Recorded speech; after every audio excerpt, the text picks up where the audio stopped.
Hi, I'm Anna Porter from Suburbanite. Today I want to talk to you about how commercial industrial property stacks up as an investment. So around Sydney Metro and a lot of other capital cities, we're starting to see commercial industrial property trading at about a 4 to 5% gross rental yield. That's under the $2 million buy price. So why is that? When in years gone by, we've seen commercial industrial property tending to trade more up around 6, 7 and even 8% gross rental return. Why has that yield been eroded so much? There's a couple of factors at play. The first one being the fact that we're in an all-time low interest rate environment. Interest rates and rental returns do have a correlation to one another. But I think the bigger factor at play here is the emergence of self-managed super funds.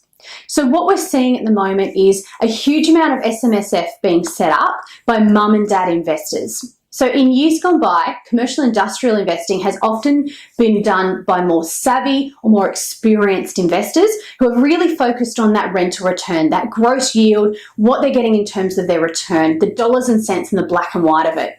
Whereas now with the more mum and dad investors that aren't traditionally as savvy in that investor sector are coming into the commercial industrial space in volume with their SMSF dollars, and they're going in and they're buying properties sometimes more emotionally than from a yield perspective.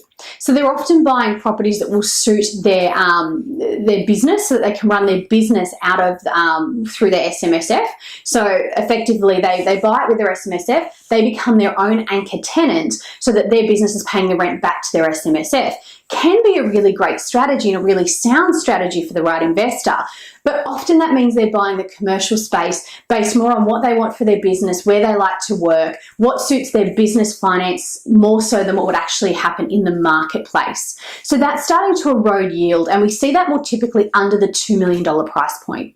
Once you get up over that $2 million price point, we are seeing a much more savvy marketplace coming back, a marketplace that's a little bit more experienced investors and are really still looking at those returns, and it tends to be a bit of a different ball game. But under $2 million, there are a lot of SMS investors that are making those emotional buy decisions, which are not typically how we see commercial industrial property traded. So when you compare that to residential at the moment, so if you're getting a 4 to 5% rental return, gross rental return, we're seeing residential properties in some of the interstate locations we're buying in for our clients also trading around 4 or 5% gross yield. Residential will often have a lower cost base than commercial, so that puts you in a position where your net return is often stronger for some of these residential properties than it is for the commercial space. When you can buy residential sub 500,000 with these sort of returns, and commercial industrial tends to be more up around $1 million plus with those sort of returns, it's starting to make residential look like a really attractive alternative.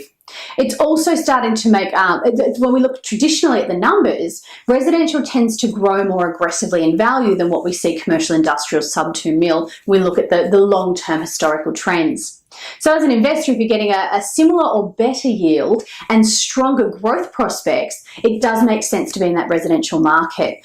We're definitely not seeing Sydney Metro or Melbourne Metro trading at 4 or 5% rental return in residential. That's down more around 2 or 3%. But when we're getting out of those capital city areas, there's certainly opportunity. We are also seeing commercial property in further outlying areas trade at higher rental returns as well. But that often comes with really extended vacancy periods. So you've got to be mindful once you get out of those capital cities in commercial industrial, the vacancy rates can really eat you alive as an investor. So if you're looking at commercial industrial as an option, it can still be a good option, but if you can get above the 2 mil mark to really tap into that more savvy environment and get higher rental yields, that's a safer place to play. You know, go big or go home.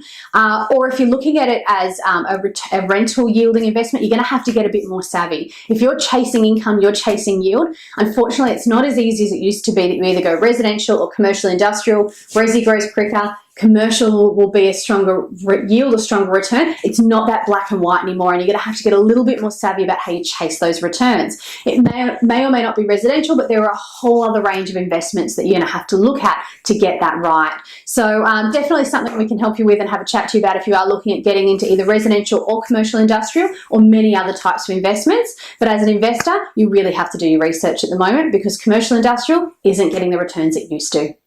Anna from Suburbanite, happy house hunting.